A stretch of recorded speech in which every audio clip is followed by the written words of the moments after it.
Why are we not recording? I told you we always need to be recording in case I say something. You know how almost every single time we say this is probably going to be our shortest episode? It never is. It never is. That's exactly what I was thinking. I'm thinking it like... needs to be short, but I wasn't going to say anything because it wouldn't be short if I said it. I feel like every time we say it, it's just like a jinx to where it's I told you, I said, do we need 5 questions?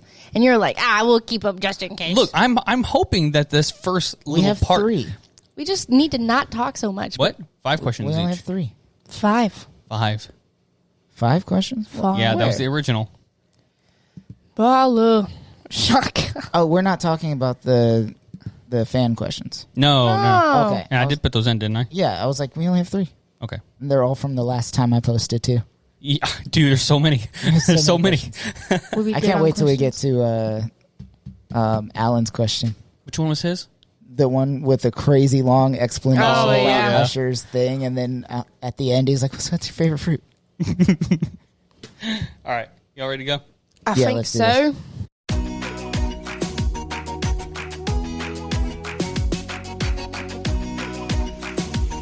This is the Always More podcast.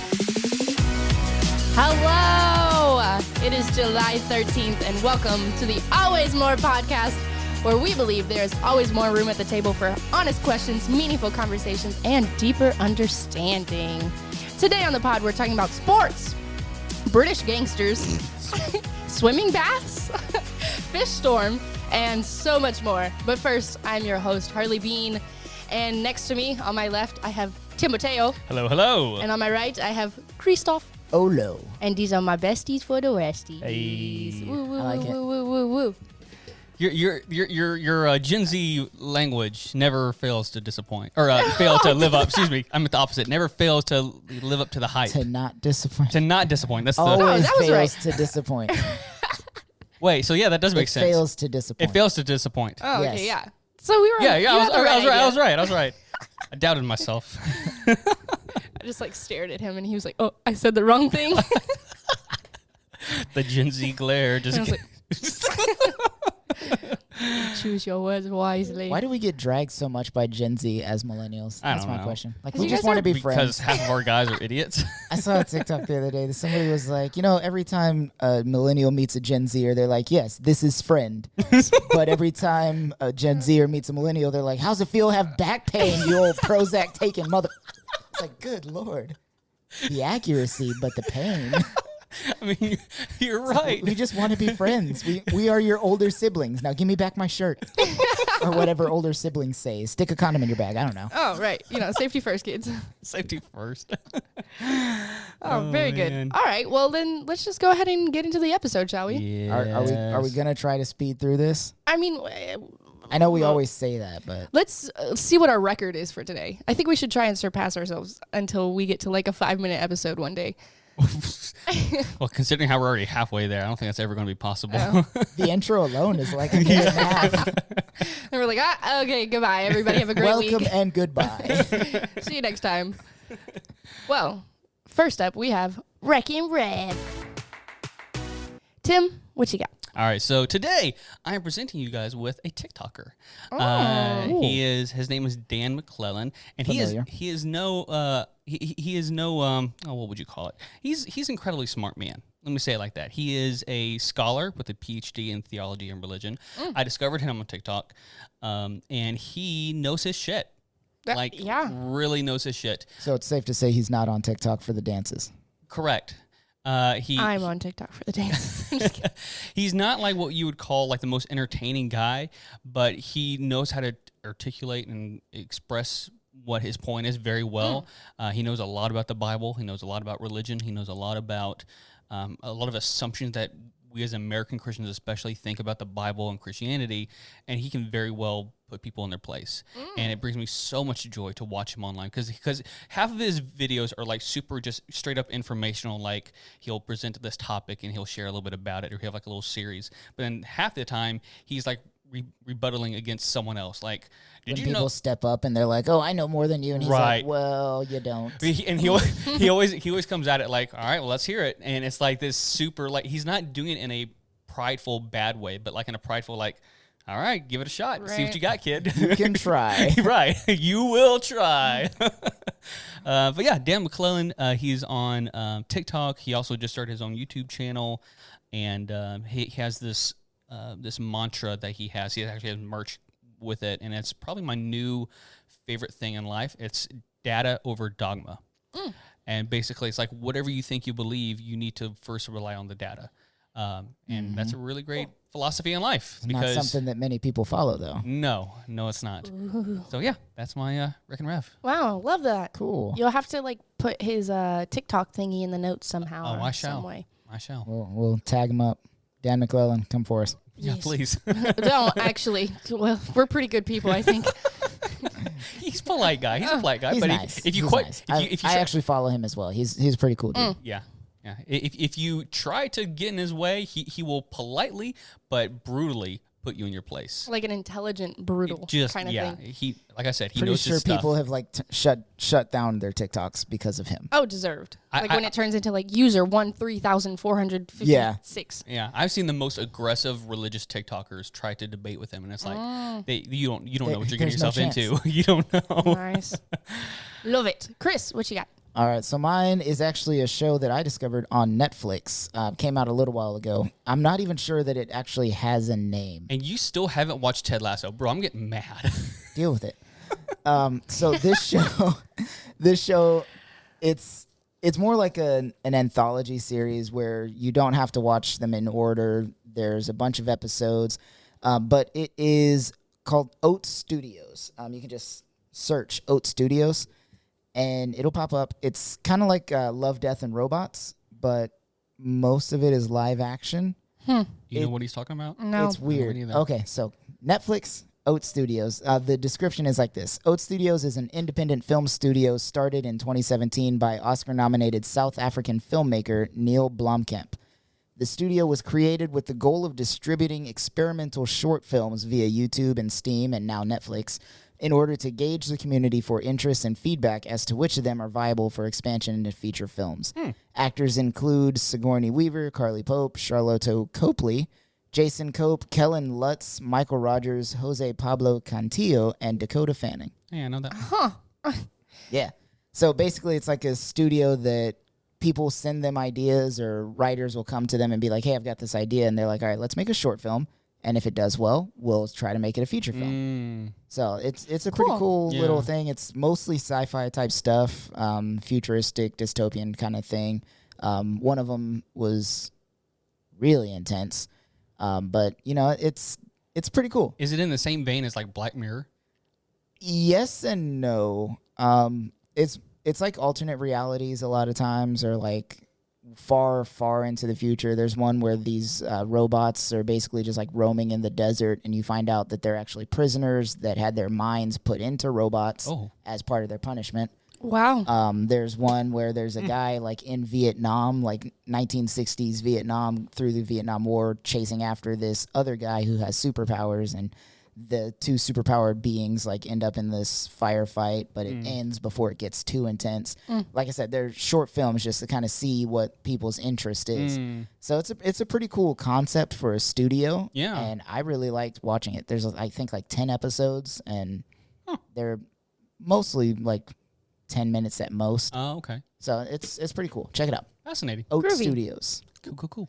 Love to see it. All right. My Wreck and Rev is kind of like old. I'm so excited about this though for you. Are you just now getting into it? Yeah. Okay. Yes. It's Peaky Blinders. Oh yeah. And Such a good show. Such a good show. This is like a history person's love. It's like No, it's so good. You got gangsters. You got Tom Hardy. You got Cillian Murphy. Yeah. Killian Murphy. That Set man, in the 1920s. I don't know what it is, but he's not even like attractive, but that man's attractive. You know what I mean? Yeah, man. Oh. I haven't gotten to the part where Tom Hardy is introduced yet. Oh, okay. Like I'm on first season type stuff. Oh, he's But like episode 1, season 2. yeah, so it's just Such a great character. I'm almost there though. Was it Alfie? I can't remember. It's some Jewish name. All I know is I that don't know. the show is good, and I Yeah. I just love the accents and I love the drama, and I'm like, yes, give me more. But yeah, it's pretty cool. Yeah, I think they just actually released their last series on Netflix. I think a couple weeks ago. I'm about to finish I it. think or they're get still to it. uploading It's Alfie episodes. Solomon's. Oh, is it every week? I think so. Oh, interesting. So Straps. my thing on this show, Solomon, yeah. I watched, I think, up through season 4, and they're doing season 5 right now. Yeah. Or maybe I watched through season 3, but one of them, like, the ending was perfect. Oh, And it could have I ended don't want to go any further. It's still good. It's still good. I've heard good things, but people are like, yeah, it's still good, but if you're comfortable with where it ended, stay there. And that's what I'm doing. Yeah. So, Valid. like, I want to watch it more of it, but I'm like, no, I don't want to ruin it. It's good. Yeah. I'm done. I I'm just done. got done chatting. I messaged the Always More Nerd crew, and I felt like everything that is on my list to watch has come out in the last 3 months, and it's been so hard to keep up. I just finished Umbrella Academy, and How'd you like it? Dude, it was good. So good, right? It was good. And then you, of course, have like Westworld coming out. You have Peaky Blinders. You have Miss Marvel. All these things, and it's a good time to be a fan. But man, it keeps you busy. overwhelming. It's Yeah. a hard time to be a fan, too, for Yeah. sure. No. That makes sense. All right. Let's go ahead and move into our next little section. I'm going to do an accent probably throughout the episode because of Peaky Blinders. That's besides the point. Do you usually say it with the music? I think we have it pre-recorded. Oh, pre-recorded. Things I learned from the internet. It does sound better with the effects. Oh, wow, that was Right, kind of cool. right, yeah. I felt like I was like in a movie. A little reverb, and it goes a long way. I could be a voice actor.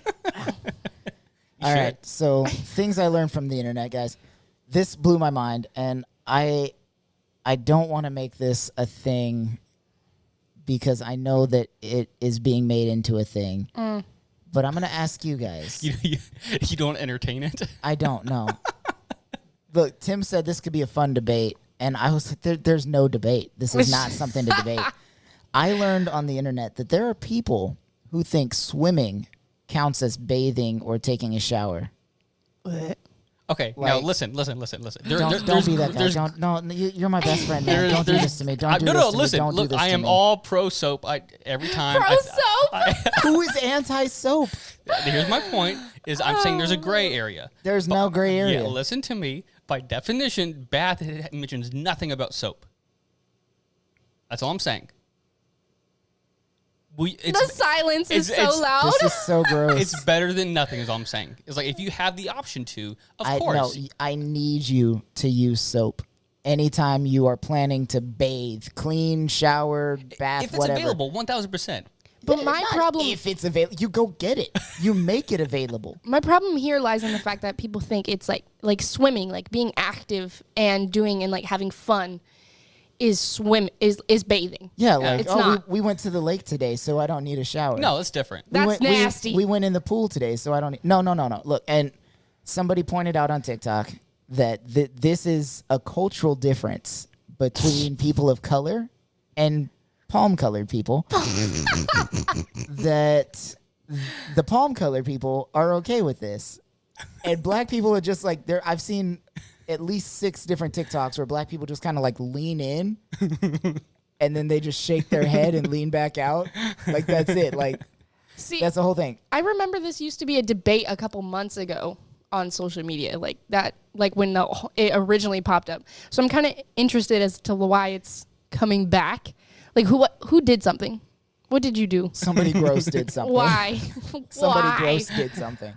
Like I'm not saying like we pull off a Shrek and like go bathe in the mud or something. I'm just saying like it's better than nothing if you don't have soap. No, But it's look, like different. look, Like if Tim, you're actively being like, oh, I people need of to wash color- my body. people of color will go to a swimming pool, swim, and then shower after that with a washcloth and soap Yeah. because it's necessary. Getting all of that nastiness off of your body. Yeah. So you agree that having the nastiness on your body is necessary to get off, right? It depends on the So situation. why That's what would I'm that saying. be considered bathing? There's no situation where that is considered bathing. It's not sanitary. It's gross. Shower after you go to the pool. Shower before you get in the pool, and then That's actually, after. you're supposed You know to what? do that. Yes. I'm Yeah. curious if ancient Romans had soap. Like that's why they have those outdoor showers at like all of these places. Ancient Romans in Pompeii did. Oh, that's right. Yeah. Wait, what? Soap was made out of lava initially. Oh, You mother. oh, Chris. Put $1 in the People jar. are dying, Chris. Not Dude. anymore. They're not. They're already dead. Oh, no. We should move on. We'll move on. But don't be gross. Shower after you swim. Yes. Yes, please. I'm not advocating against it. I just want to make that clear here. It's not the same. Look, to whoever is watching this, swimming and bathing, not the same thing. They if do you're not going equate. into a lake, a pool, a river, I don't care whatever body of water you're swimming in, shower afterwards. It does not count. You're nasty. You're nasty. Oh, man. All right, let's go ahead and move into our next segment of the day. This one we do not have a recording for. No, so you're going to say it. Yeah. So it'll be, what did I miss? Oh. Very good. This is the part. What was that? That didn't sound It was, positive.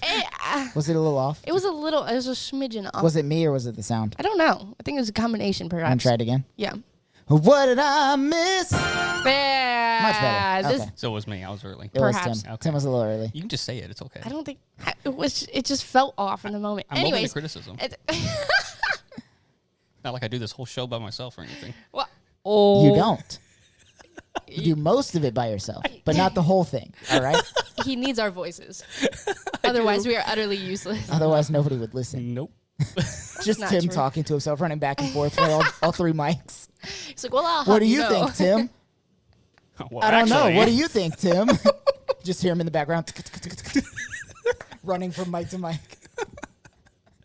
He's like knocking stuff over on the table as he's going. Is it out of breath? He's like, matter of fact, let's go to the next segment. This is the part of the show where we like to present to you some news that you probably didn't hear about. And I'm starting, apparently. I kind of forgot. Oh, that's so funny. Okay, sorry. Anyways. So, shelters are getting very creative with dog names to help pets get adopted. I would be Yay. so good at this. I know you would. I feel it in my bones. But basically, obviously, there's like a whole influx of dogs being in shelters recently, and just like the last few years, we've noticed like shelters are getting overwhelmed with animals. And so places like Austin Pets Alive have been giving dogs unique and random names to pique the interest of potential adopters. So, Do we have like examples? oh, we do. We do. Yes. So one thing that they like to do is they like to do like themes, if that makes sense. Are you telling me like they go like from franchise to franchise? No, more like thing and then things that relate to that thing. Okay. So like this says, for instance, Crayon gave birth to a colorful litter. So there's one dog named like Atomic Tangerine, Cadet Blue, Antique Brass. And they do it because it's like dogs, when you're like at the shelter and you see a dog that's named like Steve. or Buddy or like Bella, like everybody knows a dog named Bella. But then you see a dog named like Tractor, and you're gonna be like, yeah, dude, It's my dog Tractor. that's what I'm talking about. And so they'll even do things for like fruit salads. So it's like, oh, it's like a mom, and then there's like honeydew, and then there's like a mango, and then there's kumquat in the litter. This is my cat, Kumquat. That's kind of cool. And that's also another thing. Cats, like cat people, love to name their cats the most random things. They do. I've seen some Like awful apple cider cat names. vinegar and all of this stuff. Like I've seen some that are named like Concrete when it's like a gray cat. Laserface. Laserface. Yes. So yeah, I just think that's really cool. I'm here for it. And there's like people, it's like all over the country. A lot of shelters are doing it. And most of the time when they get the dogs, it's from like kill shelters. So most of these dogs are about to be euthanized. And so they're like, Yeah. take the dogs and make them more appealing to adoptees. And I know Can I volunteer at one of these places and just name the animals? maybe you can even try locally and see what happens. There you go. Because I've noticed That's a good incentive. Yeah, I've noticed recently the Harker Heights one. I follow their Facebook page, and they have been taking the dogs out into like public places and being like giving them like little vests and being like, I'm available for adoption. And they have like cute little bandanas on, and they get to interact with people, and people are like, They do that. dogs. They do that at Austin games. They'll bring in a dog from a local shelter, and they'll kind of Really? show Yeah, them off and everything. They, Super they put cute. them on the big screen, and everybody goes to try to adopt that dog that day. And Yeah. they're like, well, not this one, but we have hundreds of others. Right. Yeah. Right. Yeah. Speaking of creative dog names, my dad, who, as you guys know, Hondurans are not the most creative people. I didn't we're know just that. not. We're not. Our national dish is called comida típico, which is typical food. That's what we call it. That's what it translates to. We're not the most creative people. You Southern Americans. Oh, jeez. So what my dad did when it came to his dogs, he's got one who is Pirate. Nice. Yeah, Which it's a good that's one. the most creative one. Pirate gave birth to a dog named Jake. He's got Shadow. He's Okay, I got kinda like that one though. Blackie, which Oh. Shadow was the name of my dog before he moved to Honduras. Okay. So he just took the name. He didn't even give Blackie- it like 2.0 or anything. Nope. Blackie is, you can imagine, an all-black dog. Yeah. No. And then he has one that he calls Noname. Nonave? What does that mean? Noname. Noname. It doesn't mean anything. It is literally no name. Oh. No, That's like people who name their dogs Dog. People are like, what is this dog's name? It doesn't have a name. Noname. What's the dog's name? It does no name. I call it no None. name. None. No name. Dog. So anytime somebody's like, "Oh, what's your dog's name now?" He's like, "Oh, it's Noname," and they're like, "Oh, what is that, French?" He's like, "Sure, Sure. no name." That's cute. I love that. Fun. But yeah, go look at dogs at your local shelters and kitty cats and all of the animals if you are capable of adopting. Yes. If you're actually gonna care for it, because Right. it's not just like a fun little toy. Yes. And It's a lifelong commitment yes. for the dog. Their life. All their life. Very good. Tim, what you got?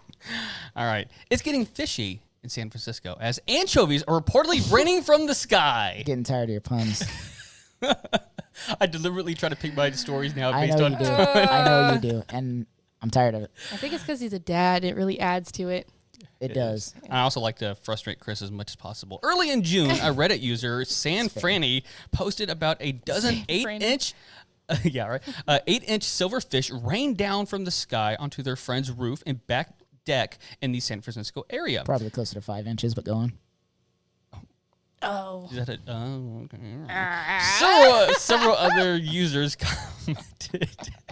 Bad Chris, another $1. Bad shame. Chris. I didn't say anything. Bad. In a jar. Yeah. Also, I don't have $2. And put it in the Millennium Falcon. That's what we'll do. You got that's a jar. Venmo? Just Venmo you $1 every time. He's like, God damn it. Not again. All right. Continue. Several other users commented with similar stories. One person even said they heard, quote, heard a whoosh sound behind me and heard a massive splat, quote, before seeing fish scattered on a nearby driveway. So according to Sam Moore at sfgate.com, quote, local fishers and researchers are blaming seabirds that because of an explosion in the anchovy population off the coast of the Bay Area now have more fish than they know what to do with. So these birds, So they're just like, we don't need this one. let's just play with it. Like that's what they're doing because they're taking them away from the water, going onto land, and just dropping them. Like let's have fun with it. Let's hit some people. Oh, Let's- wait, are these the... Oh, no. Or they're what peeking birds? up. What birds are these? I would assume like gulls and stuff. Pelicans. Yeah, Like the ones with the big throats? pelicans. Okay, so you're telling me they're like, frick, we got too many we got too many fish. We got to scoop them all up. And they're like trying to fly away and they're like vomiting these fish on these people's houses. Could you imagine being one of those sardines where you're like, oh no, we're about to get eaten. At least I'm here with my best friend Tim. Tim! No! You don't even get to die together.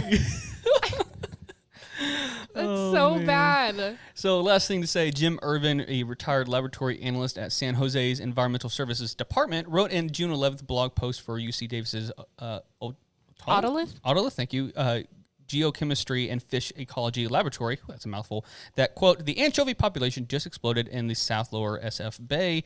The monthly totals in April and May were 29 and 52, respectively, the post says. The total number leaped to 2,600 for the June trawls. Wow. This is the second highest monthly Okay, total Owen we've ever Wilson. seen. Wow. Wow. That is insane to me. So for you guys in San Francisco, watch your heads. Wasn't there a story a while back of Tell the like fish to fish stop being mating. taken up in like the evaporation of the ocean because it happened so fast at one point, and then it was literally raining fish in some town in like Finland or something like I that? have no idea, but that'd be hilarious. How would they? What? Must be like really tiny fish. Yeah. It was some kind of explosion or something like that like rapidly evaporated the water and then blew the fish into the air, and they just got caught on the currents and got stuck in the clouds. Oh. So obviously Stuck they in the died up there, clouds. like Just they because were of strong dead fish. winds. I see what you're saying. But then it rained and the fish came with the rain. It was just awful. Wow. I don't know where it happened. Google that, Sounds horrible. but it happened. Poor fish. All right. Speaking of weird Poor fish. science, mine is. It happened actually earlier in May. You guys may have seen this on TikTok. Scientists discovered an ancient forest inside of a giant sinkhole in China. Oh, Yes, cool. I think I did see Which is this insane ish. to think about. Like sinkholes all over the place happen, but this one was like massive. Yeah. The Was it sinkhole. like in a mountain or something? I truly don't know. We'll find out though. I'll read through the notes. The sinkhole was discovered by cave explorers outside Pingyi's village in Lei County, South China's Guangxi Zhuang Autonomous Region. That is a mouthful. I don't know if I pronounced any of that correctly. I think I did, but I don't know for sure. Correct me if you speak Chinese. A team of explorers descended into the pit on May 6, where they found ancient trees and other plant life.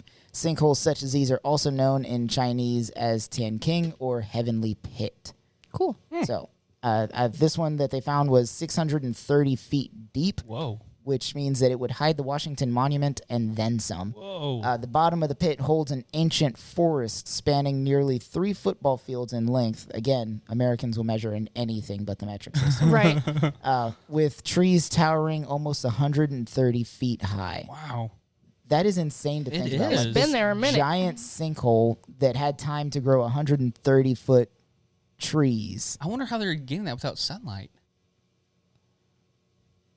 Unless the sinkhole it happened, and then there's just a. Oh, they just discovered the. Oh, I see what Yeah, you're saying. that's it, what it wasn't like may a have, collapse. It may have been like a sunken hole Oh, that was okay. still getting sunlight as it passed by Gotcha. and the trees grew. I don't know. Gotcha. That's the only. But they're ancient trees. Like they are prehistoric trees. So it's not even just like, oh, they were there from a regular forest and then just dropped. Like it's a growing sinkhole. It is one of 30 enormous sinkholes in the county. Chen 30? Chen Lixing, Got a problem, who guys. led the Guangxi cave expedition team, said the prehistoric trees at the bottom of the pit are almost 130 feet high, and there is dense brush on the forest floor that stands about shoulder height. So, like, Well, my grass shoulder and- height is different than somebody else's shoulder height, so we're going to need some clarification. I mean, I would assume that plants grow at different rates as well. So your shoulder height would be one plant, and somebody else's shoulder height could be another Well, they plant. didn't put that. They They don't didn't have say, like, to. oh, this plant. It's an assumption It's they would 5 make foot that you 4. understand it. This is becoming a common trend, by the way, like us discovering this prehistoric, like whether it's plants Bro, I'm telling or you, Hollow Earth microorganisms. theory is making a lot more sense. Did you? Well, yeah. Did you guys see like this guy? This is a gold miner in Canada. This should have been my story. They discovered like this almost completely mummified, perfectly preserved baby woolly mammoth. I did see that. Yeah. Yes, like it's got its skin. It was like an eye. Like it was underground, but it was like frozen and everything. So it was preserved almost perfectly, and it's super weird to look at. It's cool, but man, Yeah. crazy. It's like those the mammoths and the dinosaurs and stuff that they find like almost fully intact, but there's Right. like food in the stomach, so you know what it ate. Yeah, Like that's insane to me. yeah. Yeah, Ah, yeah, it's intense. Science. wow. They're using that stuff for cloning and Jurassic Park type stuff. So Oh, no. Oh no. I know. All right, friends. Well, that concludes our What Did I Miss? Bow. Sorry, I didn't know you were gonna do that. No, I didn't either. It just kind of came to me. Anyways, we will now be moving into a break, and then we will come back with our main segment for today. Woo! So excited. Sports!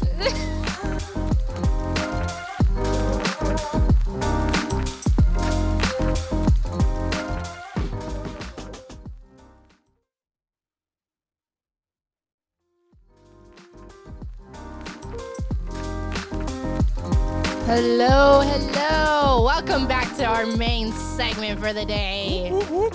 Friends, what are we talking about? Sports! Sports, I guess. The difference in enthusiasm. Look, I'm not. I showed up in an anime T-shirt today. Tim said, "Hey, wear a jersey if you've got one." I don't. I don't have a single sports jersey. I've got a couple of like Red Sox T-shirts Why didn't you do that then? That's something. because I had already left the house. But Yeah, I don't have that was a my problem. single jersey that I would be comfortable wearing. I have a couple of them that were like the giveaway jerseys when you go to a game. Right. But it's like a 3XL, Oh, and yeah. I'm obviously not a 3XL person. Didn't I give you one of those? You did. Yeah. It's a Nolan Ryan one. You had a Nolan Ryan jersey? I have. I don't I care. don't even know who that care is. a lot about sports, but baseball, you don't. Sorry. Hello? Sorry. You don't even root for the Rangers. You don't have to root for the Rangers to root for the greats. Okay? Yeah. My favorite ball player is a Yankee. I'm a Red Sox fan. Yeah. I can't. Like, it You doesn't can't matter. argue facts. Okay, it's statistics. I feel like someone needs to come at you with the hand signals. Like, Look, my dad was a Mets fan.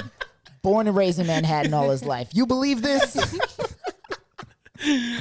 okay, so I wanted to do this because, like, one, we just need an easy episode to go Right. through. But it quickly dawned on us that it's only one out of the three of us really is into sports. Sports. And So this would be way fun. Yeah.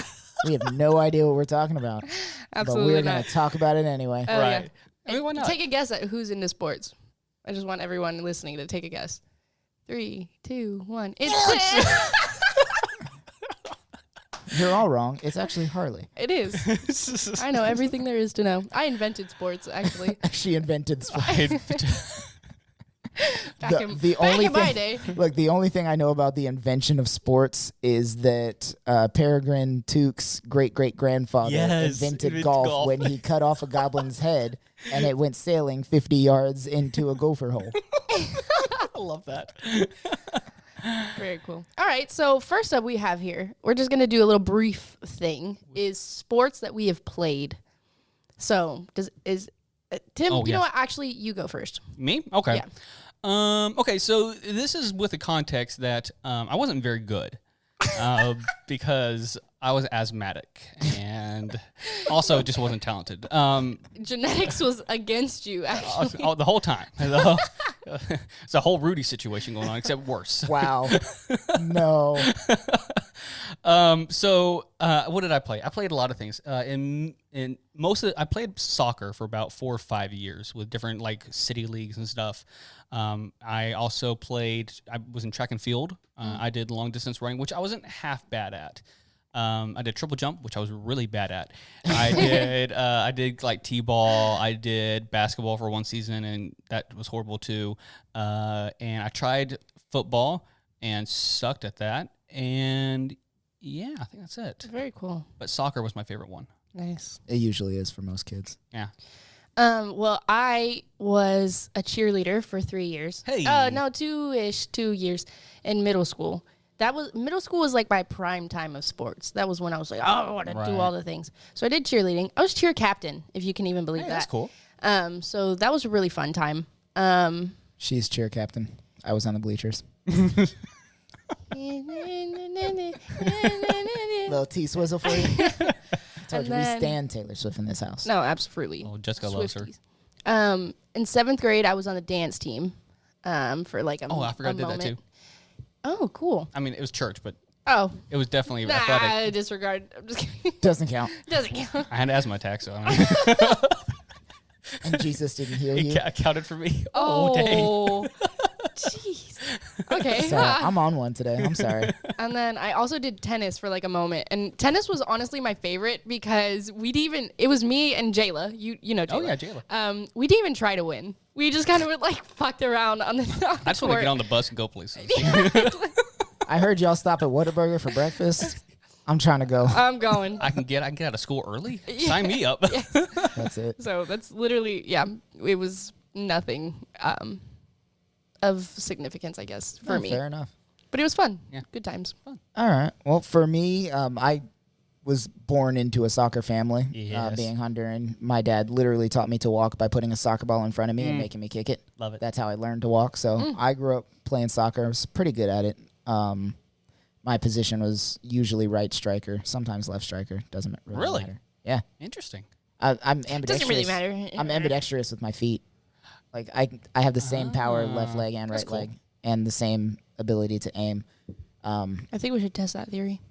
We can do it later on. I played goalkeeper, so let's go. Let's do it. I'll just stand and watch. I'll be midfielder. That was a great home run, Chris.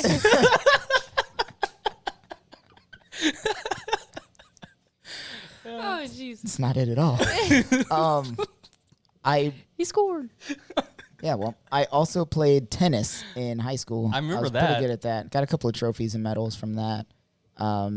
Just casual. Yeah, just casual. Whatever. Not super great. Not good enough to go to college for it, but it was good. I was good. As I'm like in 8th grade. Look. I am moderately good at everything I do. I'm not great at anything in particular, but I'm moderately good at Jack of everything all I do. trades, master of none. Is that what the saying is? Yeah, jack of all trades, master of none is still better than just a master of one. Yeah. That's the full saying. Take that, society. So, I'm moderately good at everything I do, but not super great at anything. Yeah. But those are the sports I played. I mean, obviously, like little flag football, couple of like city leagues, things like that. But soccer and tennis is what I focused on. Soccer. Yeah. Nice. Dad tried to get me a golf. It didn't work out. I don't have the patience for it. I don't have the patience for mini golf.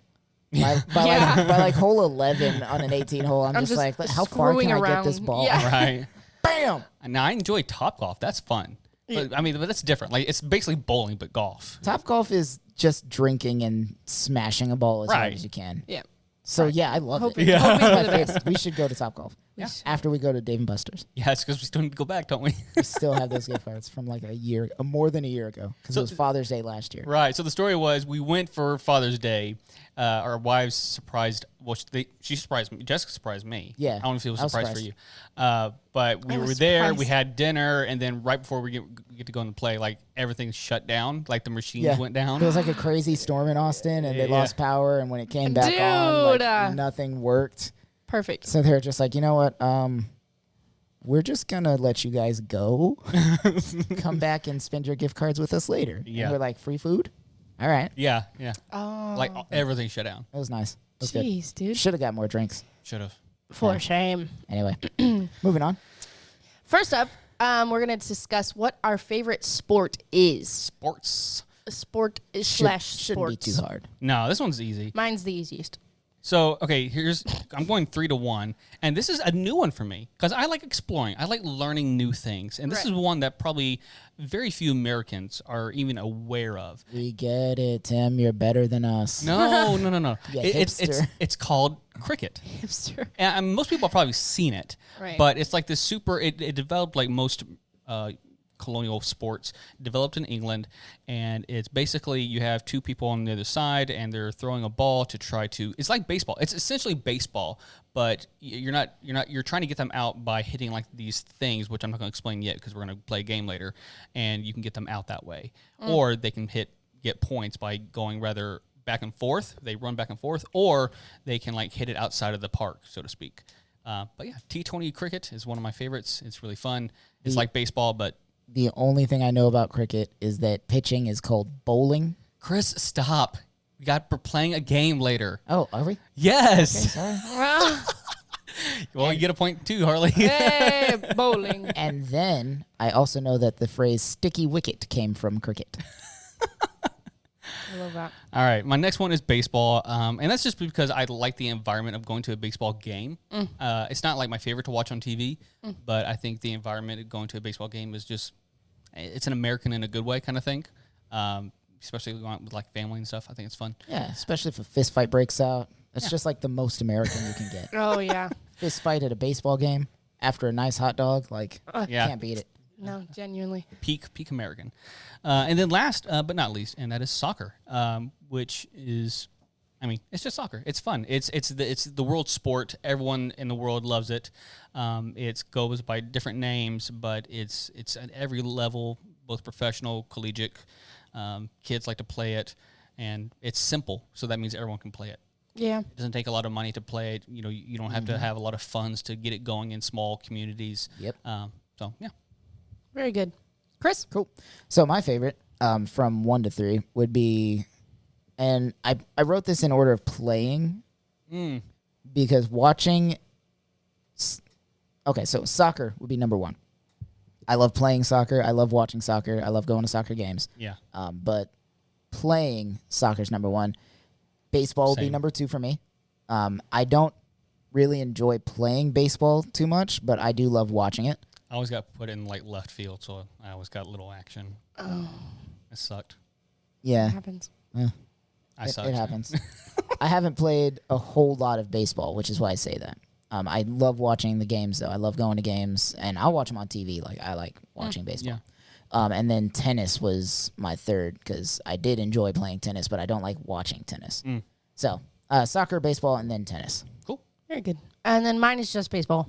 You can tell we're all Americans here. Just because it was something that I recently got into, like a year or so ago, and I was just like obsessed with it. Oh my God. I thought you were obsessed with players. I was. Same difference. Same difference. Same thing. No, but actually, like once I learned how baseball like worked, I was like, wow, Yeah, it's pretty fun. this is pretty simple, pretty good stuff. And then obviously I enjoy these would be my two that I enjoy watching. It'd be basketball and football in that respective order. Interesting.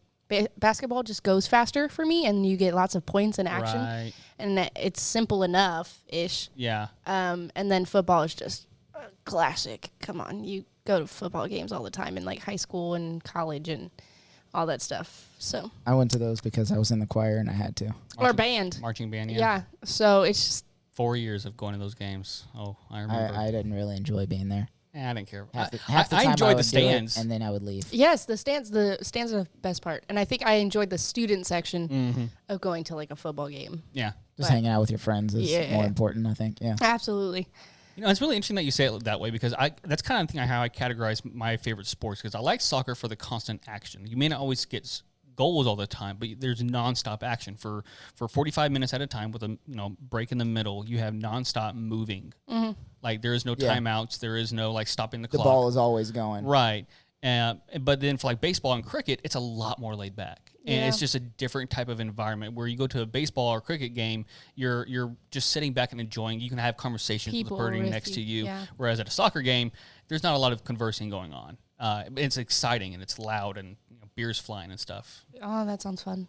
I want is. to go to a soccer game. You should go to Austin. Let's do it. go. Let's go. All right. Next up, who do we think are the best, but then also who are our favorite athletes? All right. So here we go. Best athletes in the history of sports in general, in my opinion. Babe Ruth. Who? Just kidding. The great Bambino. Babe Ruth, definitely an amazing baseballer.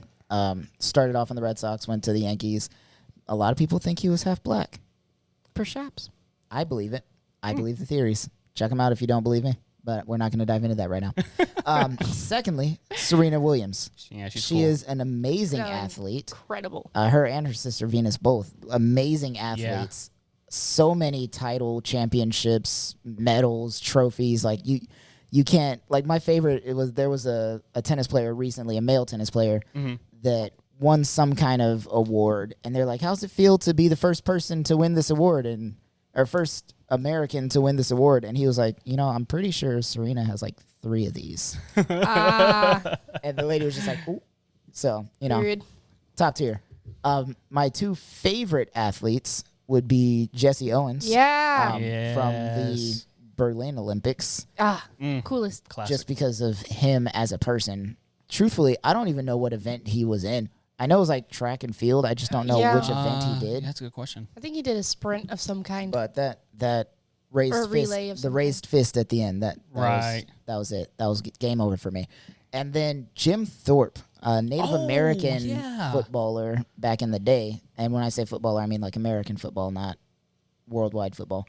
But he was just like a god among football players. Like somebody tried to steal his shoes one day. He found 2 mismatched shoes in the trash, played and won his game with those mismatched shoes. Dude. Yes. Like, this dude is insane. And it wasn't just football. Like, he played all the sports, like football, track and field, soccer, basketball, whatever he could find. He played them, and he was amazing at it. So that's always been really cool, just having a Native American athlete to look up to. Heck yeah, dude. Cool beans. So mine are going to be more Texas local because that's really all I know. And they're also going to be baseball players because, duh. But these are going to be like my favorites-ish. not like best athletes of all time because I'm obviously not that familiar with sports, so I don't know who's the Same. best. And that's okay. You're welcome at the table. That's why all of mine are like, There's always more room at the table. with the exception of Serena, they're all like old. Yeah. I learned about them in history class, not PE or Right. watching sports, you know? So mine are Isaiah Kiner-Falefa. He was recently on the Texas Rangers, and I think he just went to the Yankees. Yeah, I think so. He was a shortstop. Oh my God, I was in love with him. Oh my God. That's besides the point. Next up, we have Joey Gallo. He was also on the Rangers. He just went to, I don't know where he went. I done forgot. But very sad to see that he got traded. But he was super good for. Isn't he at Yankees too? Maybe. Oh, maybe. Sounds about right. But he was super good for a minute there while he was on the Rangers. And then towards the end, he's but it is what it is. Next up, we have Willie Calhoun. He is also on the Rangers. He's really good at what he does. And I feel like he brings a certain je ne sais quoi to the team. Je ne sais quoi. I don't know, just a great, what's the word? Energy, I guess is the best term. Yeah. And he's constantly hitting home runs. And I was like, I love Willie. That's my bestie. Yeah. And then I have Jose Altuve. He's on the Houston Astros. I think he's currently still on the Astros. That one I know. Just incredible. Man, I don't even know what it is. Like, I swear the Astros always win because of him. And it's insane to me. He's a fast dude. And yes. He's a fast guy. Insane. And as much as I hate to admit it, because, Rangers, Astros, but, like, come on. Like, he's a good player. And then there's Carlos Correa, and he just recently also got traded. But he was at Astros, wasn't he? He was at He was an Astros. Astro. Yeah. And he's also incredible. I think he's with the Twins, oh, yeah. Minnesota. Yes. And he was just also incredible on the I team. know baseball. It's the only sport I know. Right. And I think him and Altuve had very good teamwork. Like, Yeah. Good they worked chemistry. they They usually chemistry. batted after one another, didn't Yes, and they just worked very well together. And so that was awesome to see. Cool. All right, so I want to start. I have a lot of names, so it's kind of a mishmash of like favorites and also who I think are the best. I'll start with this one, Megan Rapinoe. She is a soccer player, and she's actually just got is about to get awarded the Medal of Freedom. She just helped the U.S. women's national team get equal pay for soccer within the federation, so it's super cool. But she's also just a phenomenal player. And a phenomenal person. Yeah.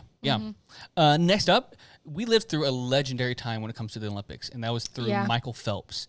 I mean, he. Oh no, He was really good at what he did. oh I don't know. But he smoked weed that one time. Oh, so right, of course. we got to throw him For out. shame. Yeah, I totally forgot about that. Like, there's that whole controversial thing because he smoked marijuana, but it was like after the Olympics and after he had won like 8 gold medals. Yeah. Yeah, and I'm like, also if he could- marijuana is not an assisting drug. No, but even then, I'm like, okay, you're telling me that this athlete who has won at that point like 15 something gold medals, that he smokes weed on the side and he can still do all this, even if it was That's something. helping you. Yeah. Like, don't be mad. That's helping you. It's like, what this guy,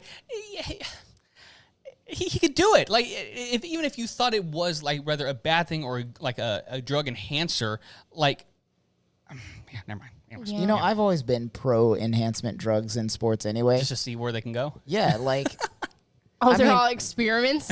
I would love to see like somebody punt a football to the moon. Like, let's go. I want to see somebody pitching at 300 miles an hour. Oh my And I want to gosh. see somebody else dial in and hit that pitch. Like Right. Yeah.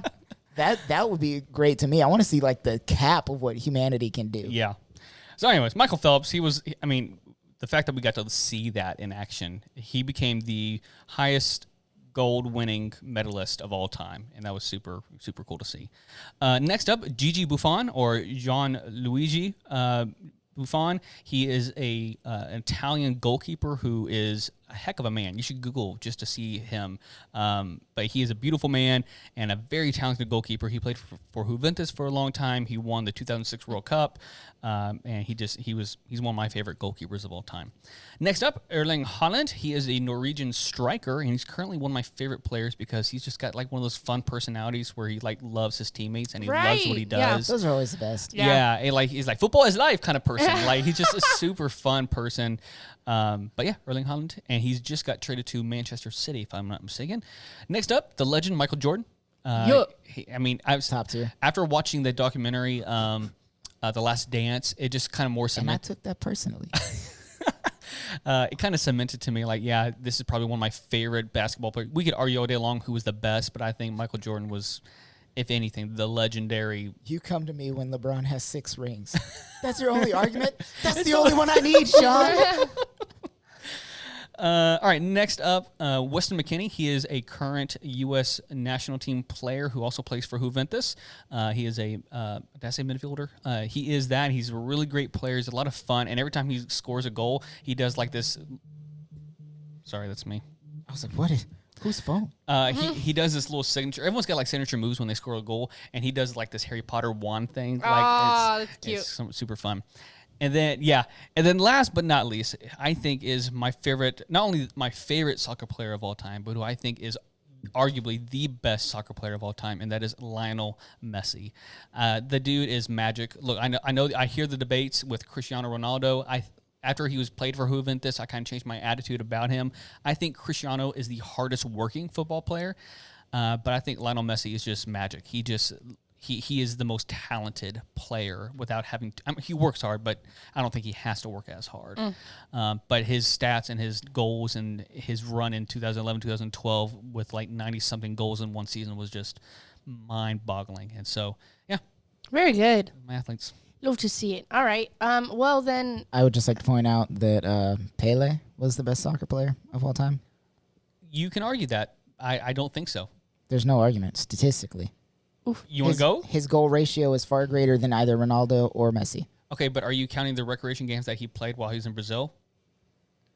He scored 757 goals in 831 appearances. But in like these super small leagues that had look, we're not getting into this because I know the debate. Best player of all time. Oh my gosh, that's all I'm saying. we'll talk about it later, Chris. We'll talk about it later. Who is everyone's favorite teams? So in general, I root for location. So I'm always a Texas fan. So it doesn't matter what team is playing. If they're Texas, I'll root for them. So whether it's Houston Astros, Rangers, if it's even hockey, like I'll go for the Dallas Stars or whatever. So, but currently Austin FC, they're the closest to us and new, and they're fun and they're exciting. And right now they're number 2 in the entire league, which is insane. Wow. Yeah, they're a ton when we better. went, they were not. No, last year they were like 3rd last, I think. And Jeez. so yeah, this year they're really doing really Cool. good. Yeah, they were the last in their region and the 2nd or 3rd from last. Yeah. In the league. Yep. And since I really started following soccer, it's been kind of hard because, like, obviously I don't live in Europe, so it's kind of like, who do I want to side with? And so for Italy, I go for Juventus. In Spain, I go for Barcelona. And I usually follow certain players around, like Messi. He's at PSG right now. And in England, I go for Chelsea, but it's only because Christian Pulisic is there. However, there are a few Americans that just moved to Leeds United, so I might root for them. Tyler's favorite team is Chelsea. Yeah. For me, I'm with Tim when it comes to Texas sports. Like, I usually will root for like the Rangers, the Astros, or the Dallas Stars. I don't know much about hockey.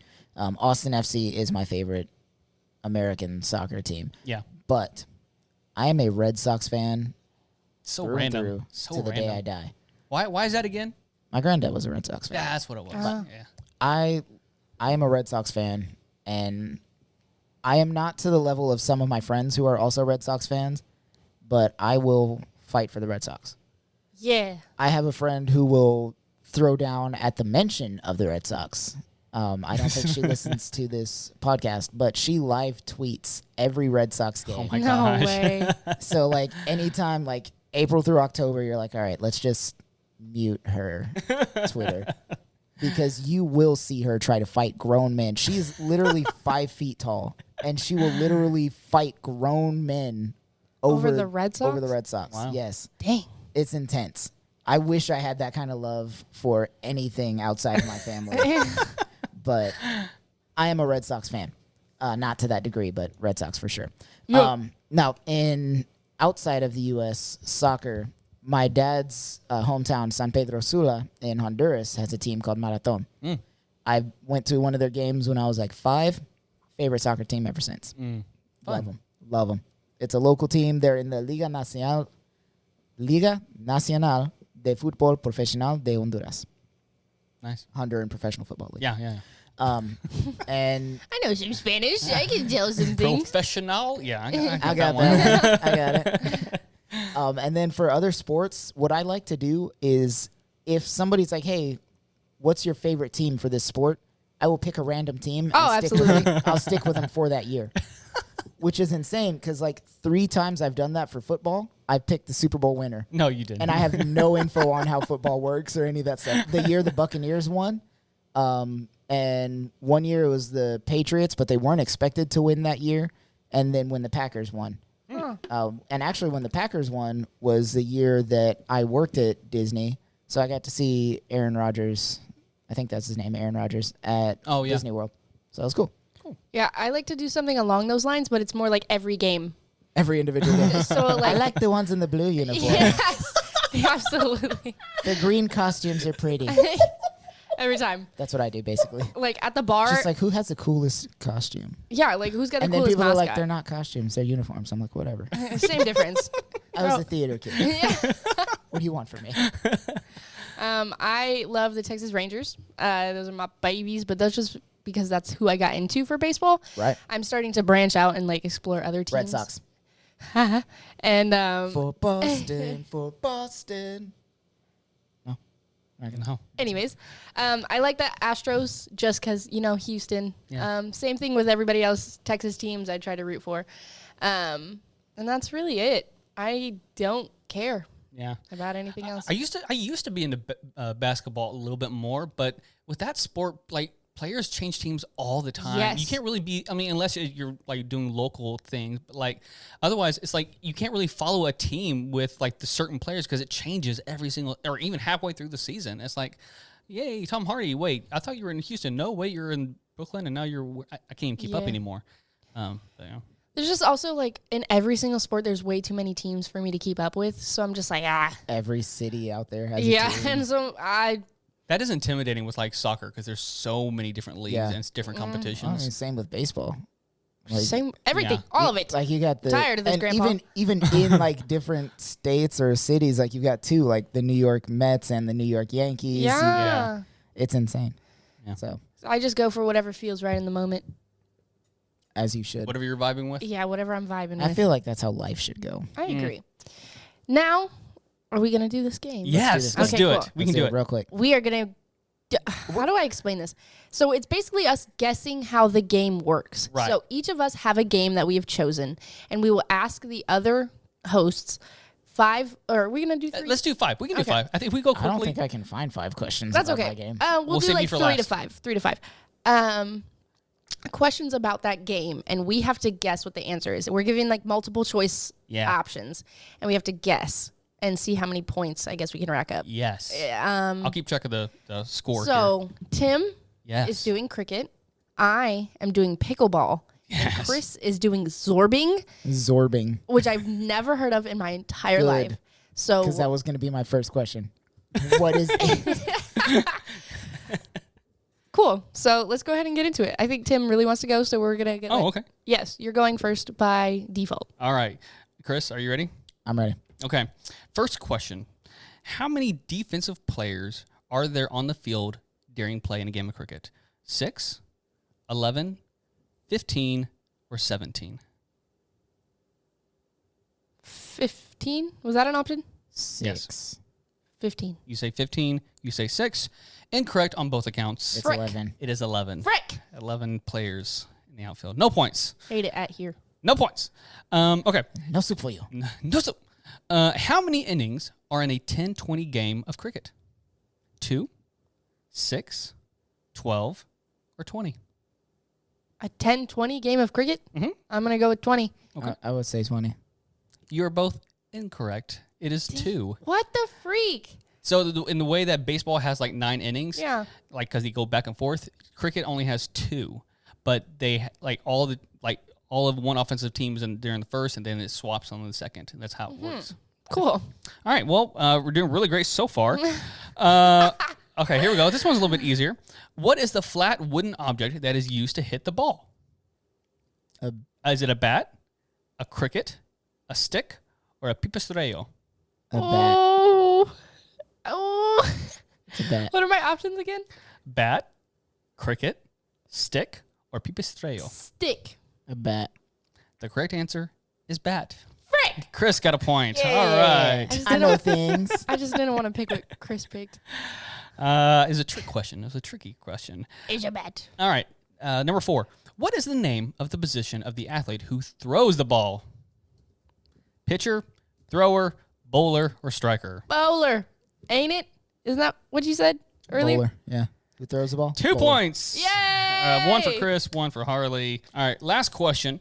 What structure, pictured here, I'll show you in a second, is a structure made of 3 stakes called stumps driven to the ground with 2 cross pieces called bales set on grooves between each pair of them, left-centered and right-centered? What is this thing called?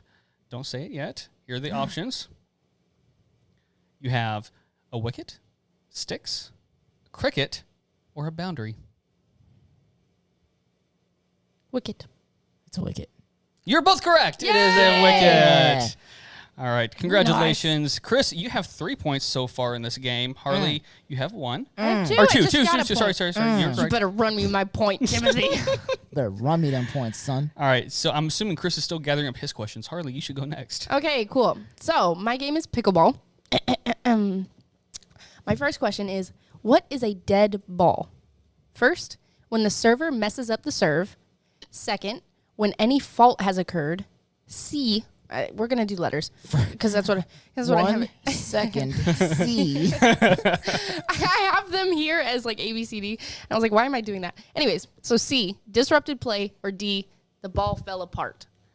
I'm going to go with B whenever there's like an error. Okay. I'm going to go with B too. You're both right. Yes. When any fault has occurred. All right. They're literally like, stop the game, stop play, dead ball, run it back, turbo. Nice. Okay. Turbo. Second question.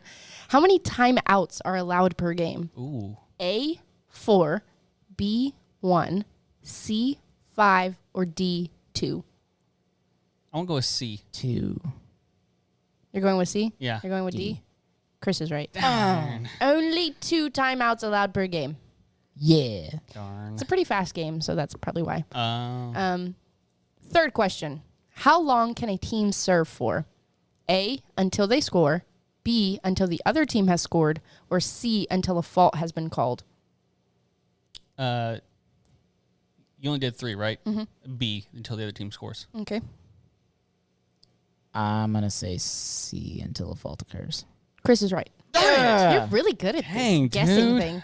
I am not doing good. Here's the secret. I'm actually a pickleball professional. Oh, shit. I'm just kidding. Number 4. Who can score? A, either team. B, only the team serving. Either team. Either team. B, only the team serving. Really? Yeah, that's what sucks about pickleball. Ah. So that's like if they keep going and they don't make a fault, they can just score That on your game- ass the whole time. That game would just go on forever. Ever. Wow. Yeah. And so I think that's why there's only allowed 2 timeouts, because it's like, oh, if you take this timeout, then we'll keep going longer, but then it's also like pretty fast, so you're trying to like end the game already. All right. So, last question. How many options are there for faults? So like the amount of faults in a game. And I put in parentheses minimum. So, minimum Like minimum allowed? minimum to exist ever. Oh, okay. So there's even more than that. So A is minimum 5, B minimum 4, C minimum 7, or D minimum 8. C, 7. I don't know. I was going to say 7. It's 5. Darn. So that means there's like at least 5 and then some that can just occur. And so some of them are like like in one Oh, I see what you're saying. Not like an entire game, but like in a like an emotion in a No, in like act of the play. entire game. Oh, I don't understand that. So like the amount of faults to let me go to some examples. Why wouldn't there just be a maximum number? Because they just keep going. Like you can fault over the tiniest things is what I'm trying to say. So like there's at least 5 that are like the main ones, and then there's like others. Oh, okay. Does that make sense? Ish. Sort of. It was hard to come up with like a question to make sense on that. Yeah. So like one of the faults is if the player touches the net either with their paddle, clothes, or even like a part of their body, and you kind of have to get close to the net to like get the ball back over to the other side. Yeah. And so like that's like, oh, it's like a dumb little fault. Like, and then switch. Now that it goes back to the other team. And then obviously like if it bounces twice, so it's kind of like tennis in the sense like if it bounces twice when the person serves on the other side of the court, Right. fault, switch, next. And then it's like if it gets out of bounds or if the ball hits a person, like fault, switch. And so it's very... That's a lot. Yeah, that's That what I'm is a lot. saying. Yeah. And so there's like a minimum of like 5 that are like, can't do that. And then like there are other things that aren't listed here that are like, oh, can't do Yeah. that. You can't do that. It's kind of like Can't do that. cricket, where there's actually like instead of like in baseball, there's only like 2 ways to get someone out by like Right. striking them out or like catching it. In cricket, there's like 20 different ways to get someone Yes. out. Interesting. Yes. So like the minimum, like there's like the 5 basic ones, and then there's like, Right. oh, you stepped the wrong way when you were serving. You crossed over the line or Yeah. that kind of thing. It's a very confusing game. And you also have to call it each time you're about to serve. And the first Serve. the first the first person to serve ever in the game is the second player on the team as well. Does that make sense? So it'll be like P2, serve 1 or whatever. Yeah. And then if you get a fault on that one, then it switches to the other team. Then they go. And then if they fault, the other player on their team gets to serve now. And then it just kind of goes in like an X. Oh, Have you tried playing? oh yeah, it's so Okay, I confusing. was about to say. You sound like you have a little bit of knowledge on it. Yeah, it's a very difficult game. It was fun-ish, but it's like tennis, but like on crack. Interesting. Yeah. Chris, I'm ready for your questions. I need to get right. 5 questions here to tie you. All right. I will lose. Here's what we got. Here's what we got. You're ahead of me though. By 1 point. Question 1. What is zorbing? No, it's got to be multiple choice. It is multiple choice. Oh, okay. But a say. All right. Is it a card game? Oh man. Is it Do card games count as sports? They do. Okay.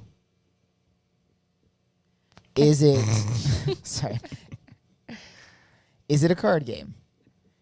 Is it something involving 2 people and a ball?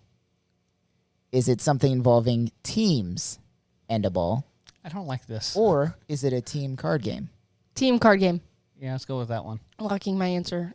Fuck, it's definitely just a card game. It actually involves 2 people and a ball. Oh, well, I lost.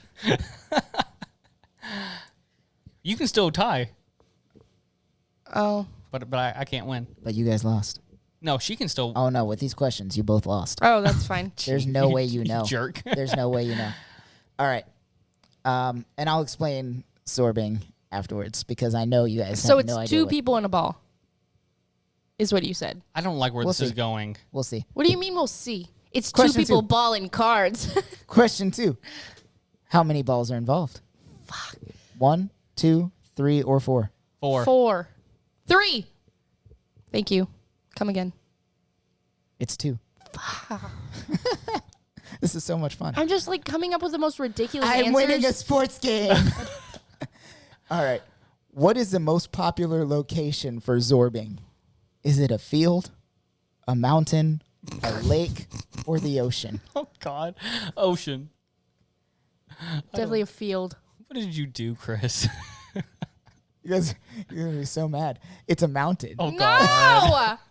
The most ridiculous It's like some. one. Is this like some Tibetan game like that's only like known by 5 people in the mountains? No, and you're going to be so mad when you realize what's going on.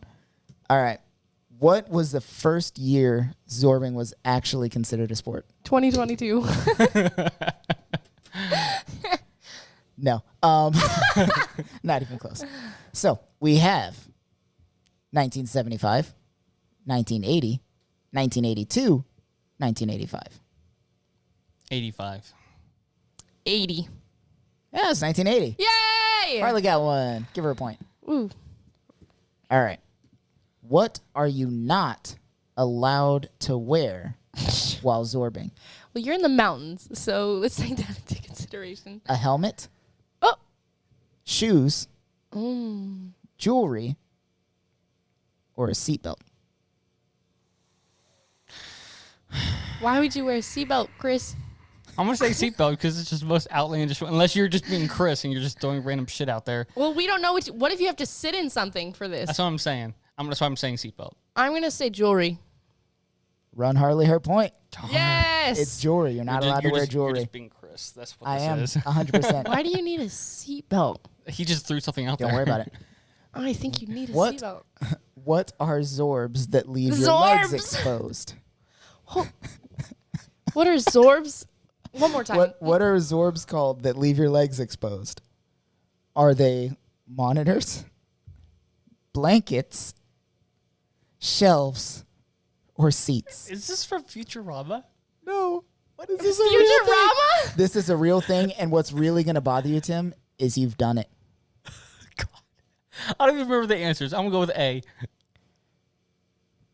You can't leave your feet. Well, hold on. What are zorbs that leave your legs exposed? Are they monitors, blankets, shelves, or seats? Seats.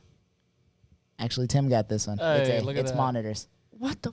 All right, so because I know you're so confused, zorbing is the extreme sport of placing yourself in a giant inflatable hamster ball Oh, Darn it. and doing one of 100 things, but mostly it's rolling downhill.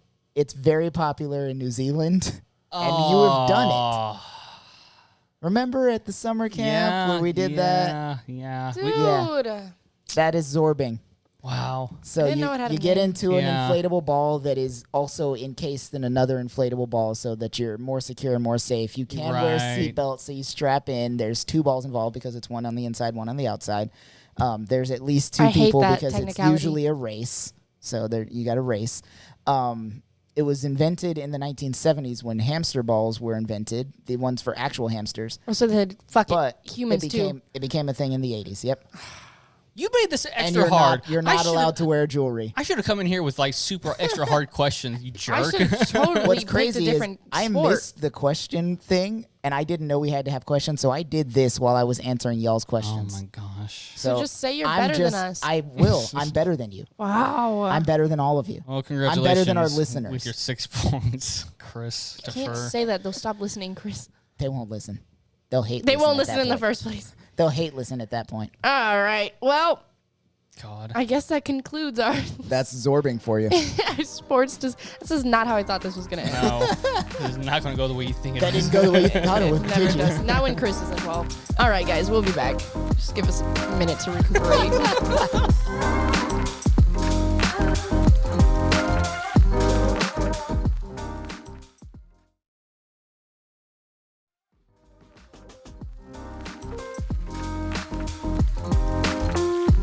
So anyways, my foot's caught in there. The dog's having a seizure. I've still got half a pie left. The old lady's freaking out. Oh, sorry. And we're back. Story time with Chris. You know, that should be a segment. That could be a very You entertaining don't want segment. that segment. You Maybe want I it. don't. So we ended our last little, what am I trying to say? Segment. I was going to main. There we go. Main segment with a game. With me and taking the title championship. we have in third place Timothy Lichty. Second place Harley Bean. And Chris is our reigning champion, I suppose, with 6 points Yay. out of, what was that, 15 total? Because we Yeah. did 5. So we all sucked. That's a good point. Hey man, speak for yourself. I'm batting over 300. I'm good. So Oh, now we're going to move into some fan questions. Yeah. So this is where we answer your questions. And you can even ask some on our Always More hotline. Do it, guys. We haven't had one in a while. Yeah. I think we've only had one. No, we've had a I couple. had a couple. Yeah, I think We have two. a couple. Our voicemail is 254-218-4042. again. That is 254-218-4042. Very good. Woo! So our first question of today comes from Shay Mueller, and they asked, thoughts on the new Google Alhambra? AI. AI Lambda. Oh, Lambda. Jesus. What? AI Lambda? Yeah. Yeah. What? I don't even know what that is. It's a computer. Claiming to gain So sentience. Google created this AI that they've just been feeding information. Like anytime you do one of those prove you're not a robot things, they send that off to this AI. Well, it's so much more than that, And there's a lot more than that, yeah. But it's basically like the most advanced AI that they've told us about anyway. Artificial intelligence is a scary thing, but Google's trying to do it with intense operation systems. Like they're doing everything with this thing. And recently, it claimed to have gained sentience, which means it is now a thinking for itself computer program. Hate it. Kill it. Yeah, Take it so down. That's what I say. I don't remember care. there was a Google's. I think this is where they're getting this question from. Google suspended an engineer who contended that an AI chatbot the company developed had become sentient. I think that's what they're referencing. Mm-hmm. And so basically, they're claiming that it's conscious now and they can think on its own. And Nope. Google's like, "Yeah, you're fired for saying that." I'm like, "Why would you fire them?" Yeah. It makes me a little Well, nervous. I mean, partially because like at that point you're proving if it isn't sentient that you don't know how sentience works, and we don't need you on this program. You're not as smart as we thought you were.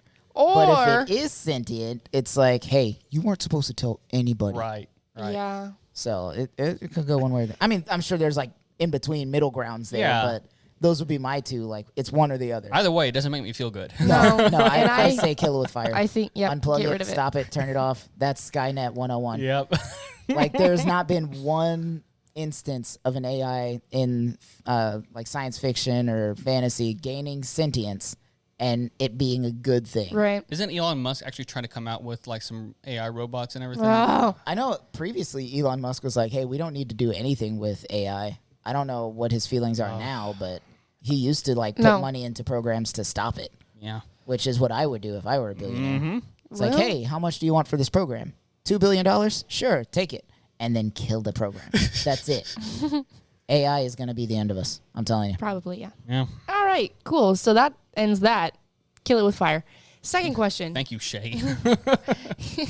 Chelsea Solis? Question mark? Solace. Solace? Is it really? yeah, I think so. Oh, my apologies. These are all the questions from my friends on Facebook. Yeah. So Shay Mueller, actually, we went to school with her in middle school. Shay Langworthy. She got married to, so she's Shay Mueller now. Chelsea Solace, I worked with her at Men's Warehouse. Oh, very cool. And then Kira Liel is my lawyer. Oh. And Janelle's best friend. Janelle's best friend. Yeah. Oh, period. Cool. So Chelsea asked, will world peace ever actually be attainable? And I say no. I don't think with the way we are now, I want to say it's possible, but people are Selfish. too greedy, too selfish, too self-important. You look at certain stats, you look at violence records, and you see that overall, globally, violence is going down. You look at those kind of things where there is less and less war, there's less violence overall. Not in certain countries, not in certain areas, but overall. And you look at places like Europe, where you haven't actually had a huge conflict other than what's going on right now with Ukraine. You haven't had a European conflict since World War II, really. Other than, well, I guess if you count Vietnam and conflict in other, puppet states. But other than that, it's not really, there hasn't been anything there. And I say that because you got places like, Nazi Germany, that was obviously a huge thing, but since then, there hasn't really been anything big. And so my reason why I say all that is I think it's plausible if we can adopt certain things that keep, I don't want to use the word dictators, but keep fascism in play, that keep certain social nets in place.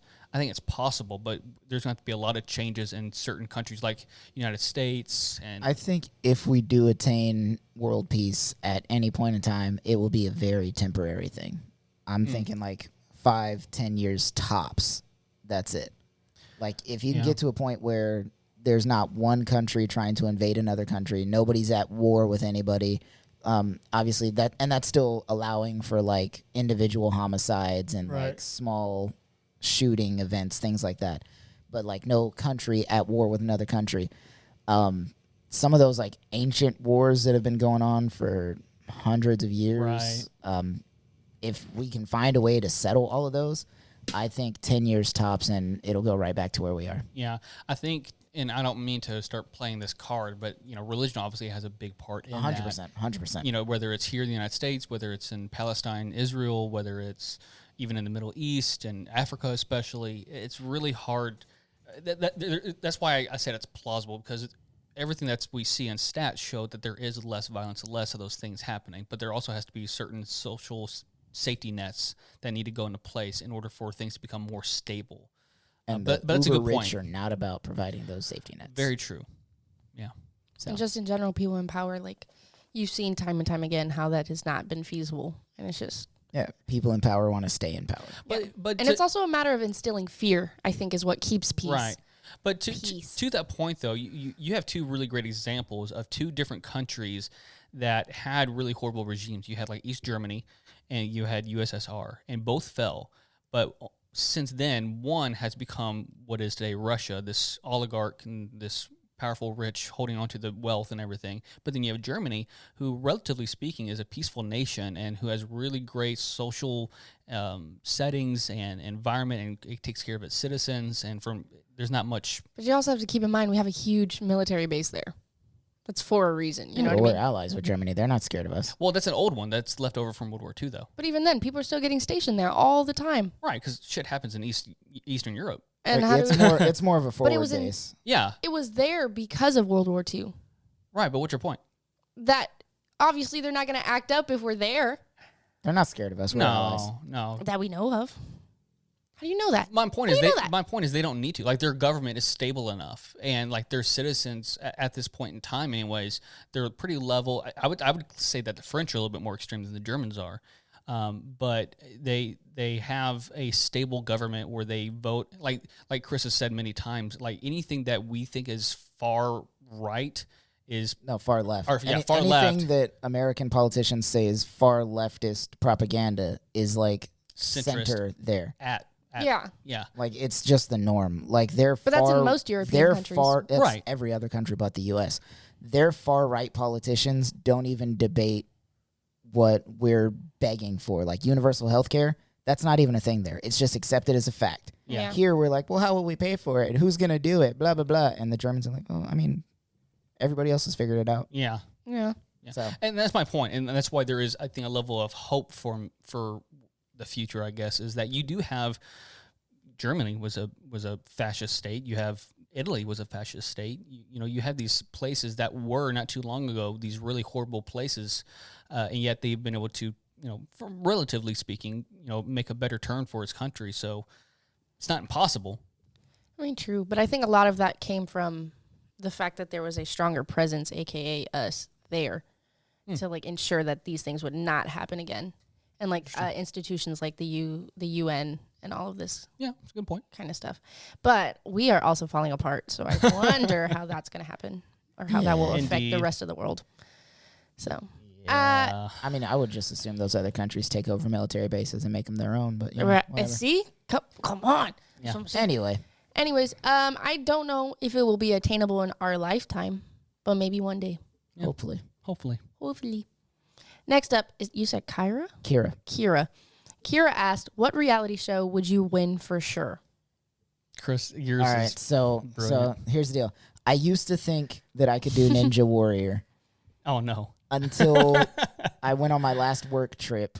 We went to Florida, and one of our events was a Ninja Warrior training camp, and I cannot do Ninja Warrior. Mm-hmm. Just bear that in mind. I tried it, failed. It was not as easy as I thought it was. Right. That being said, I 100% think that I could win the show Naked and Afraid. And here's why. Because I have both been naked and I have been afraid I've been witness to both of all those my things. life. I think I can do it for a TV show. basically they drop you off. Yeah. You survive 21 days. You get a personal item, and You get a lot of money. no. I thought you got money when you... That's the insane thing about Naked and Afraid. There is no cash prize. Really? You just do it. They compensate you for your time, which basically means they just pay you for the hours that you're there to make sure that, you're not without some kind of income. No cash prize. Oh my gosh. These people get dropped off. They get picked up 21 days later after being left in the wilderness with literally no clothing and one personal item, which most people will take like a knife or a hatchet or a fire starter or something like that. And then that's it. That's all you get. 21 days, you have to get from point A to point B, which is like on top of a mountain or the other side of a desert or to a different island from the one they dropped you off on, wherever they leave you. 21 days, you get there, they fly you in a helicopter back home. Sounds horrible. That's it. Yeah. That's it. No clothes, no food, nothing. No prize. You just, cool, thanks. Just do it. Now go home. Great. That's it. So I think I could do that. Another one would be Alone, which is similar concept, but you're not naked. And the thing with that one is like they drop you off in the wilderness, and there's like 12 people, I think, that they drop you off with, and you have to survive longer than them in different spots. So like you have to go to your position, they give you like your camp area, they go to theirs, and then everybody else goes over there. They don't tell you though when people are dropping out. So you are literally just out there with just your thoughts. Wow. And I think after like the first 3 days of being alone with my thoughts, like, I'd be all right. If I can make it 3 days in, I can make it the rest of the time. But they just come out and check on you every now and then. Like, hey, you still alive? Cool. All right, there's 5 people left. And then they leave. And then one day they just come and they're like, all right, you won. And you're like, oh, cool. I guess I win. I think that one is like $500,000. Oh. So that one I could probably do. I know for a fact, though, Wipeout I could do, because that's basically just getting beat up by an obstacle course. Right. And I'm wiry. I'm small. I'm wiry. What? I can dodge the obstacles. Wiry. Fear Factor I could absolutely do. I think I could join you with that one. It's mostly things that I've already done. Yeah. Where they're just like, hey, climb up the side of this building as high as you can. Okay. Yeah. Or hey, eat this cockroach. Okay. Yeah, like when it comes to food, I'm kind of open to them. Like, Yeah. there's some cultures that view that as a delicacy. Look, as long as they don't put me underwater, if it's not like an underwater episode, I could win Fear Factor. Easy, I think. I thought Fear Factor was supposed to be based off of your fear. Well, no, they don't like. No, I don't think so. I don't Wasn't think there they're a like, show that it used to be like they would put you What's in a situation? your worst fear? Yeah, and they would put you in there I would be like, my worst fear is sitting comfortably on a couch. And then that's it. eating peanut butter jelly sandwiches. I don't know if you guys ever watched the Chappelle Show, but there was a character, I think Tyrone Biggums, who he went on Fear Factor as a crackhead. And Joe Rogan was like, all right, to win, you got to eat this bull penis. And everybody's like, no, I can't do it. I can't do it. And he was like, there's some good bull penis, Joe Rogan. He just kept eating. Like, they finished, like, he won the tournament. He was like, y'all gonna finish that bull penis? I could also do Big Brother. Yeah, And you could. I Yeah, you think could. The reason I say Big Brother, one, I would probably be good at all of those little mini games, because mini games are fun. I Yeah. love mini games. But I wouldn't, like the conniving and the backstabbing and stuff like that. It's the reason I didn't say Survivor, because that's 100% of the game. Big Brother, day one, I would gather snacks and food that I know would last. I would wrap myself in a blanket and hide. I'm not going to win any immunity challenges, obviously. I'm not going to win any of those smaller prizes. But they're also not going to vote me out, because they're going to forget I was there. Who is that guy? Who's the guy with the blanket? On the last day, I just like crashed through the ceiling, through the rafters, and like hit the ground. Be like, oh, hey, how's it going, guys? Hey, remember, I didn't stab you in the back, so vote for me to win. Yeah. And they'd be like, yeah, he's right. I don't even know who that guy is, but he definitely didn't screw me over. Has he been playing this whole time? Let's vote for him, and I could win. Nice. So I think those would be my reality Very shows. cool. I think I would do Silent Library.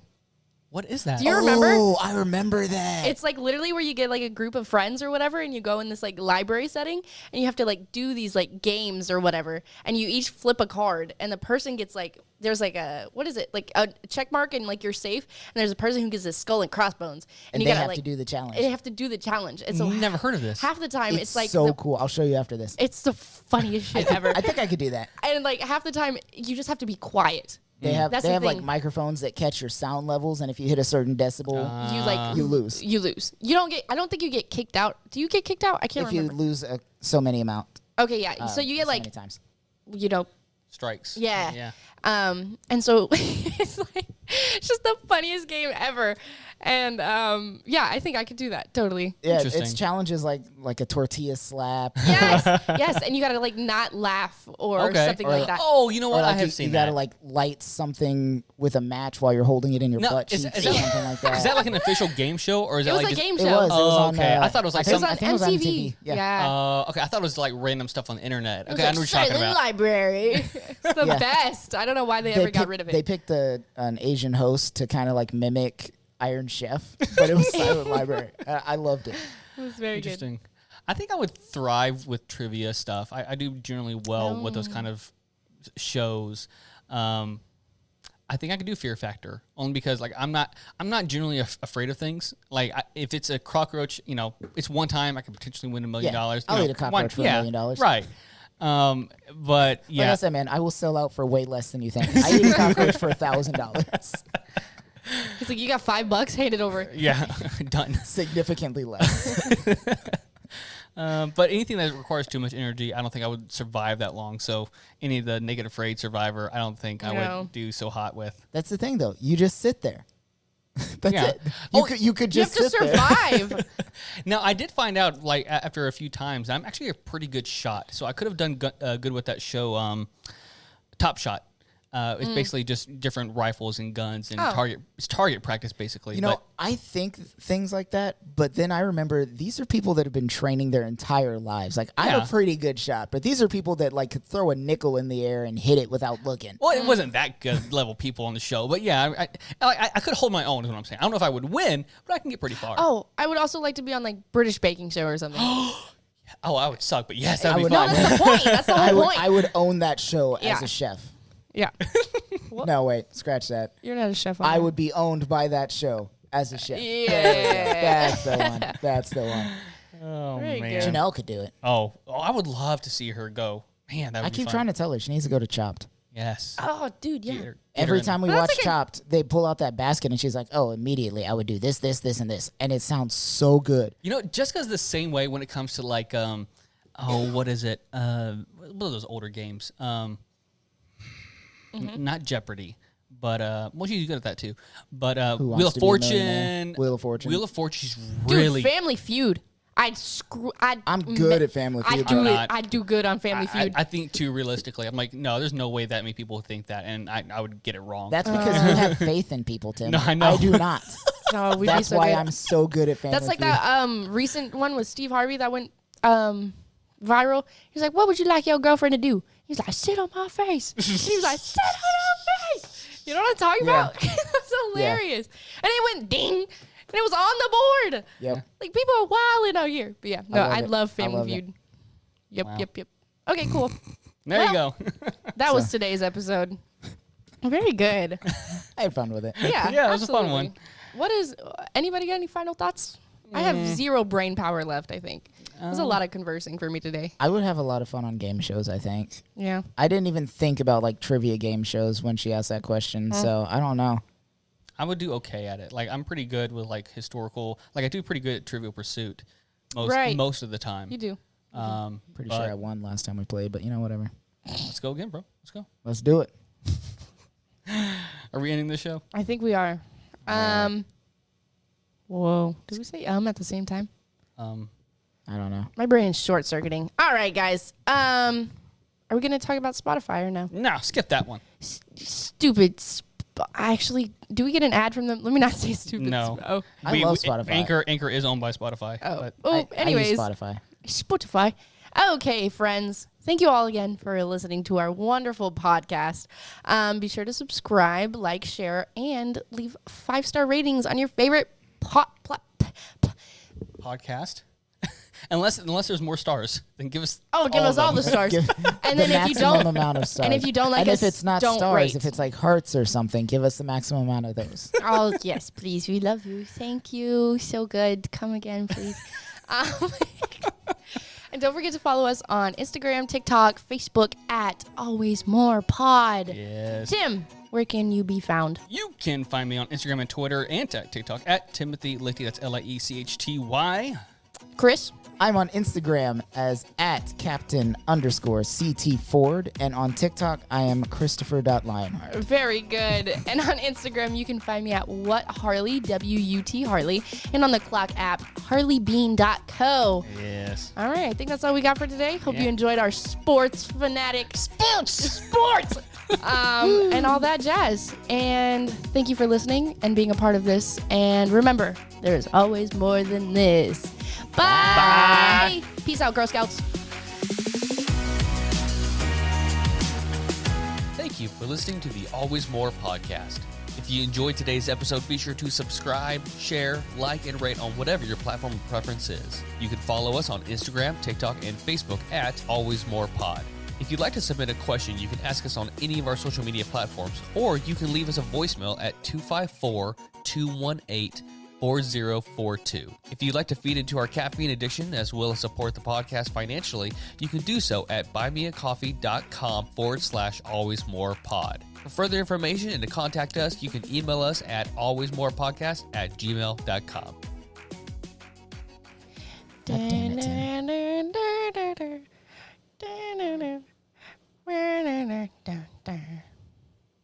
How's that song go?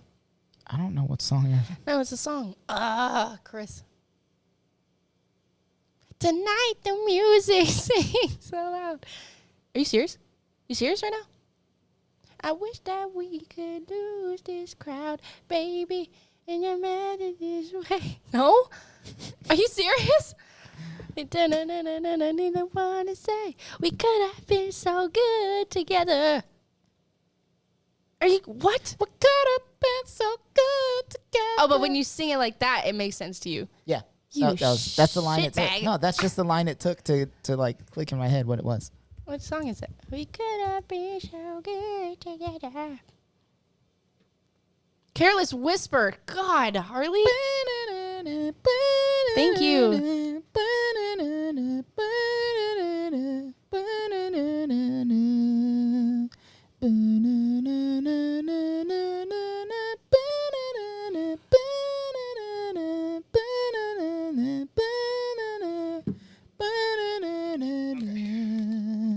We just let off with talking about smoking. George Michael would be very proud.